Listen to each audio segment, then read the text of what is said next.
How is it going, Bears fans? Welcome back to another episode of the Bear Down podcast, where we talk everything Bears every day of the week.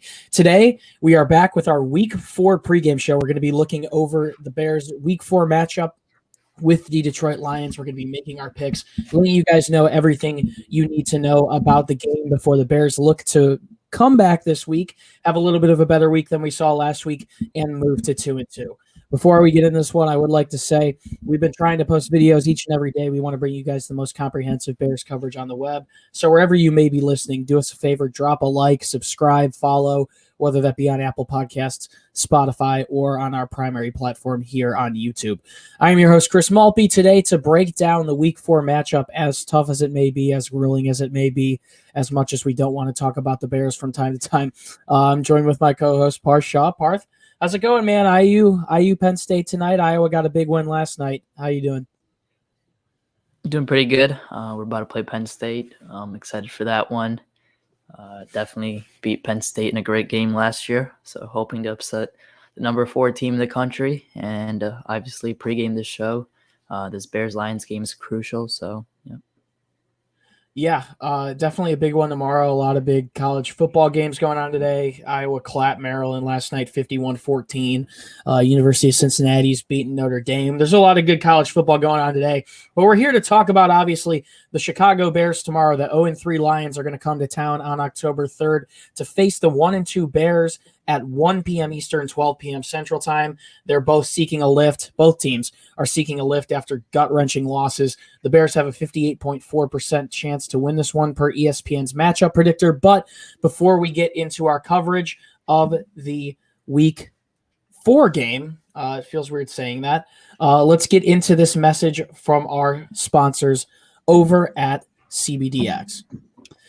All right, guys, you haven't heard much about CBDX. You should now, because we're going to be promoting them all season. CBDX.com is not your average CBD company. We've all tried CBD. None of it is really the real deal. CBDX, and we can speak from experience now, myself as well as Parth, definitely is the real deal. CBDX.com ships right to your front door, and right now our listeners get 20% off their orders on their website with promo code BD. They make delicious gummies, amazing flour, and tremendous cartridges. All products look, smell, taste, and feel the same. They actually work. CBDX.com is the future. Once again, enter promo code BD for 20% off all orders and a free gift from the team at CBDX. They love football, and that's why they're here. Go show CBDX some love. The link is in the description, and support the show. 20% off and a free gift when our listeners use code BD at CBDX.com. So let's get right back into the podcast. Thank you so much for sponsoring. Let's get right into it, Parth. We've got the Detroit Lions this week. Should be a very interesting game. The Lions have been a team who've been competitive in their recent bouts, but haven't really been able to get it done just in terms of closing in games. Obviously, a brand new look for them as we look through their roster right now. Jared Goff leading the way at quarterback. But before we get into it, let's take a look at the injury report. Austin Seibert, their place kicker, is out. DeAndre Swift, questionable. Trey Flowers, their linebacker, is now going to miss a second consecutive week. He is out. Michael Brockers and Romeo Okwara, also both questionable as well. So some big possible injuries for the Lions. Jared Goff leads the way for them, though. We've seen Quintez Cephas put together a pretty good season there at wide receiver 1 so far. They've got the rookie Amon-Ra St. Brown, TJ Hawkinson, a top 5 tight end in the league. A pretty solid front seven, or a pretty solid offensive line as well.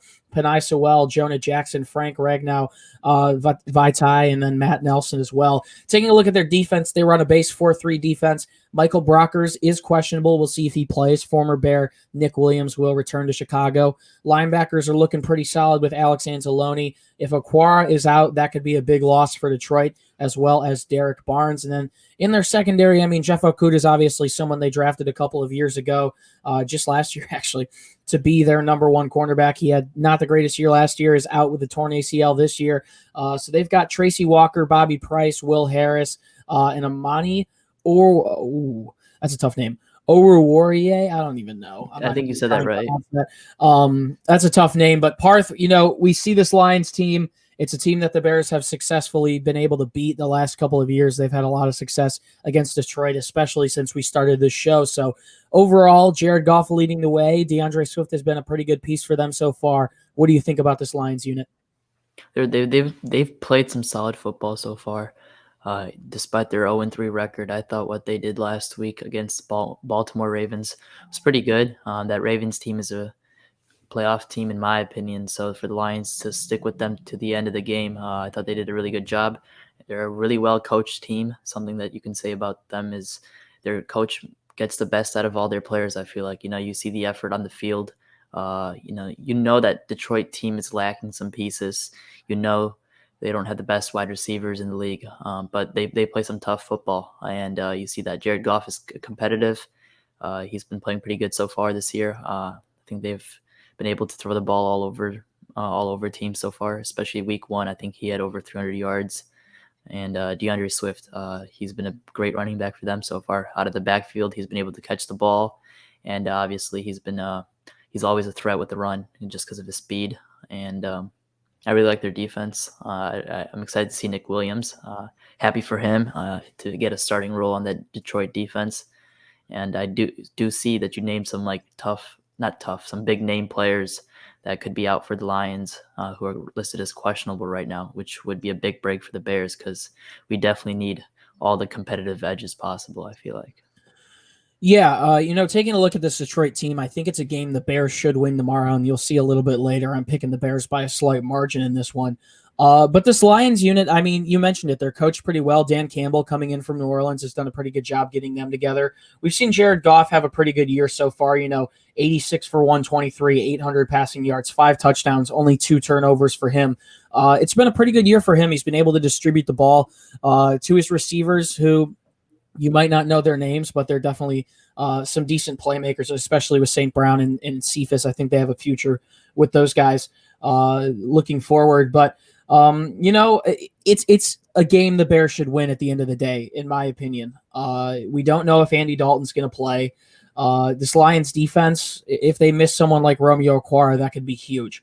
They're already allowing 401.3 yards per game to opposing offenses, 287 of those being through the air. So hopefully whoever's playing quarterback for Chicago, whoever straps up and gets under center, is going to be able to attack this Lions defense through the air. They're missing their number one. Cornerback in Jeff Okudah, someone they put a lot of draft stock to in a couple of years ago.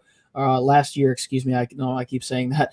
But the Bears should be able to use their speed against this Lions defense. Guys like Marquise Goodwin, Damiere Byrd. I think it could be a good game for Darnell Mooney. I think Allen Robinson gets back on track. And this is regardless of who's playing quarterback for Chicago. I think it's going to be a better game for the Bears offensively. So I think they'll be able to get a pretty good attack going offensively, especially hopefully with Bill Lazor calling plays in this one. They're 3-point favorites. And I think defensively for the Bears, I think they'll be able to hold the Lions to a smaller amount of points. That front seven for the Bears has been really good, ferocious the last couple of weeks. The secondary hasn't been the greatest, but this is definitely the weakest group of wide receivers that we're facing so far. So I'm actually pretty confident in the Bears defense and their ability to slow down guys like DeAndre Swift in this one. We've seen them be okay against tight ends. I'm a little bit worried about Hawkinson, but overall, I think the Bears should be able to take this one. I think this Detroit unit's solid, but as you mentioned, just missing a couple of pieces. So let's move into our key to the game, Parth. I'm going to start with you. What do you think is the key to a Week 4 win for the Bears in this one? Obviously, we don't know who's starting at quarterback, so there's a little bit of ambiguity there. But if you look anywhere else on the field, what positional matchups or something like that do you think is important in this one? I think you got to get the run game going, regardless of who's at quarterback. Last week we saw the Bears weren't able to get the run game going, and we struggled. Justin Fields, the pressure got to him really quickly. The offense just looked terrible. I don't know what else to say about that game, but the Bears need to move on and need to start off with getting David Montgomery hot. I think he's the best player on this Bears offense, and you got to get the best player of the ball. And he's a really good running back. And I feel like against this Lions defense, who has struggled at, containing the run against the Bears in the past years, and even to start the season, I feel like the Bears can use that edge against the Lions. And if Justin Fields is starting, you can use Justin's legs as well, which helps Montgomery out. Fake the handoff, give it to Justin. There's a lot of things you can do, but you got to get Montgomery going because that also sets up that play action that Andy Dalton or Justin Fields will be using a lot, because I believe that Bill Lazor will be calling plays this weekend. So you got to, if the Bears are going to be able to use that play action successfully, you got to get that run game going. And David Montgomery definitely is bound for a big game.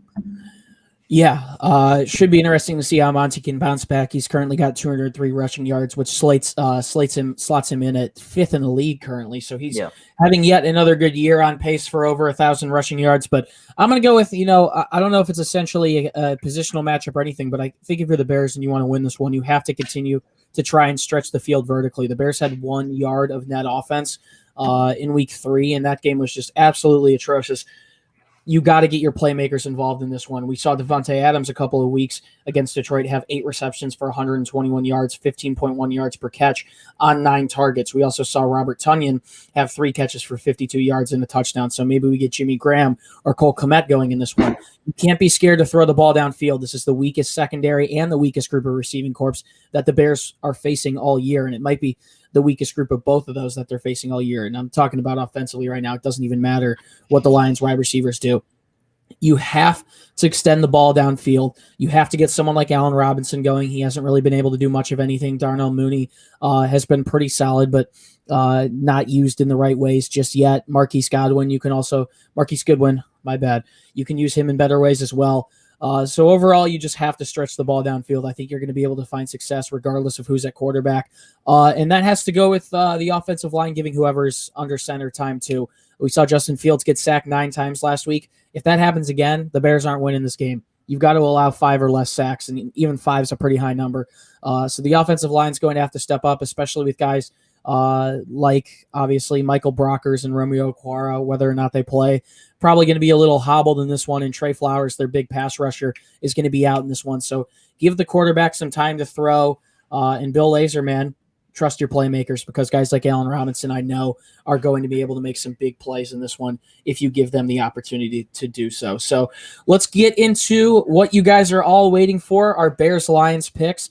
These are presented by another sponsor that we have during the season for the 2021-2022 season over at MyBookie. So a quick message from them, and then we'll get into our picks. Guys, bet the football season with mybookie.ag. You can receive a 100% match on your first deposit up to $1,000. Support the show today by using promo code BD. Once again, promo code BD, mybookie.ag. The link is in the top of the description. Make it a winning season at mybookie.ag. Thank you so much for sponsoring. Parth, it's time. Let's get into our Week 4 picks. I know earlier in the week you were telling me that you were probably going to pick Detroit in an upset in this one. A lot of the national media likes Detroit betting purposes to cover in this one. They're 3-point underdogs on the road. I know my pick. I've already kind of revealed my pick that I'm going to pick the Bears slightly here. But who do you have in this Week 4 matchup? I'm taking Detroit. I'm going to stand with it. I just feel like they're a well-coached team, and they're bound for a win. But what we saw last week was a Detroit team that was hungry, and they came out and battled against the Baltimore Ravens. And what we saw last week with the Bears was a team that just did not do anything. 1 yard of offense. And just because of that, I feel like the Detroit is a more prepared team. I feel like they're going to come in and want this game. What happened last week was it's probably sucked to be a Detroit fan. Seeing a 66-yard field goal bounce in for the win.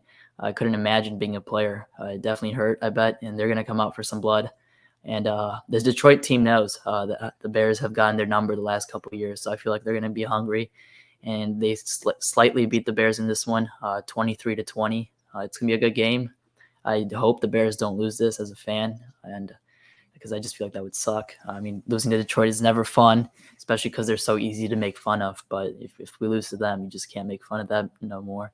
And also, there's going to be a lot of changes if that happens. I expect a lot of things to change if the Bears actually lose to Detroit this weekend. Yeah. If you take a look at the amount of yards on offense, I believe it was 68 yards the Bears had before. Obviously, you incorporate in sacks and penalties and everything to get them down to 1 net yard of offense. Justin Tucker almost kicked a field goal that long to beat the Detroit Lions in week 3. So, I know the Lions are coming off of a really bad gut-wrenching loss, and they're going to want to come back and win and show up. But same goes for the Bears, and I think whoever's under center for the Bears, I'm going to pick them to win slightly in this one. I really think Chicago gets the offense going in this one. We've seen the Detroit defense give up some big points in 2 matchups to both the 49ers and the Packers. Now, I'm not saying that by any means I'm comparing the Bears offense to that of someone like Jimmy Garoppolo or Aaron Rodgers. They're doing some great jobs right now in their respective with their respective teams of getting their offense going. But just seeing how much they were able to hop on Detroit and really ride it out throughout the game and shut them out, even in the 49ers game until it got late in the game. The 49ers had that one in control. I do believe that the Bears will be able to bounce back offensively in this one. And, you didn't hear Parth in his predictions say anything about the Bears defense, even though he picked them to lose. They're going to come out and do their thing. If the Bears want to win this one, it's going to come down to their offense and can they put up points. So I'm going to pick the Bears in this one, 24-21. I really don't know who's going to start under center, but I think it's going to be another solid game for David Montgomery, who's had some good outings against Detroit in the past. I think the Bears finally get Allen Robinson going, another player who's had some solid outings against Detroit in the past. I think overall, just with how bad last week was, the arrow can't really point down much more. So hopefully the Bears can get it going up. And then head into week 5 at the Las Vegas Raiders. Man, that's going to be a doozy. That's going to be a good. At least with a 500 record, because if the Bears lost this one, everything might start crumbling like a house of cards. So it should be really interesting. But before you guys go, let us know down in the comments if you're listening on YouTube who you think's going to win this one. And thank you so much for tuning in to our Week 4 pregame show. If you haven't already, drop a like, subscribe, follow wherever you are listening. We're going to bring you guys the most comprehensive Bears coverage on the web this entire regular season, which will include a postgame show tomorrow night, regardless of the outcome. We took a week off postgame shows after that last week loss, but we'll be back after this one because win, it'll be more of a positive vibe, and lose, it's going to be the whole let's tear it down vibe. Some immediate overreactions will be coming, but we're going to bring you guys the most comprehensive coverage on the web, so please be sure to stick around with us. If you want more content from us, head to our website, beardown.com. You can see columns, articles, and blogs getting you guys ready for the Bears game tomorrow. If you would like to find the podcast on Instagram and Twitter, you can find us on both platforms at Bear Down. And finally, you can find the links to our social media pages down in the description, myself as well as Parth, our Instagram and Twitter pages. It's a great way to interact with us. You can see our thoughts on all things Bears, the National Football League, and the entirety of Chicago sports. So Parth, a loaded slate of football tomorrow. We've got Rams Cardinals. We've got Tom Brady returning to Foxborough. We've got the team out here from where we go to school, the Colts, looking to get on the board against the Dolphins and their former quarterback, Jacoby Brissett. And things could get really ugly for them if they move to 0-4. There's a lot of good games tomorrow, and I surely hope the Bears can come out with a win here. But any last words before we sign off? Yeah, no, I hope they can win this one as well, because I think after this we have 5 more games before the bye. And it's Vegas, Green Bay, Tampa Bay, San Francisco, and Pittsburgh. 5. You can only see us winning Pittsburgh at this point. Beat Detroit, and maybe I'll give you a chance in San Francisco and Oakland, or Las San Francisco's Vegas. A Halloween game. It's gonna be a tough one. Tampa Bay, I doubt we win against them. I don't know how we got the third. I don't know how we got the third toughest strength of schedule, man. Our division's just playing the NFC West, which is obviously the toughest division. And also on the AFC side, we're playing the AFC North, which is also one of the toughest divisions as well. So, and I feel like the NFL is just getting tougher. Look at the AFC West right now. The Kansas City Chiefs are 4th in their own division. They're ranked last. I mean, it's just crazy. I didn't expect that, but it's been fun. It's a lot more fun when games are more competitive and anyone can win any single given week, which is why the NFL is super entertaining to watch. Yeah, we'll see if the Bears can bounce back tomorrow. The one great thing, as you noted, about the NFL is anyone can win. Anyone can beat anyone on any given day. And I sure as heck hope that the Bears can bounce back tomorrow and beat the Lions. Moving to 2-2, wouldn't feel great about it, but I'd feel okay about it now that we know that Matt Nagy's team won't be 3-1 for the 3rd consecutive season to start off. But this is a winnable game. That wasn't going to happen this year. It's a game that Vegas is saying the Bears should win, and even though a lot of people are picking the Lions, I still have faith in them to come through, so it should be really interesting. But, guys, it's been a pleasure to be your host. Once again, my name is Chris Malpe, and Bears fans, as always, try and stay positive tomorrow. Stay safe and bear down. We'll see you in the post-game show tomorrow after Bears versus Lions. Have a good game. Try to stay positive, as I recently just said. And we'll be Drink back your tomorrow, water. regardless of the outcome. Could be really good, could be really bad. But we'll see you then.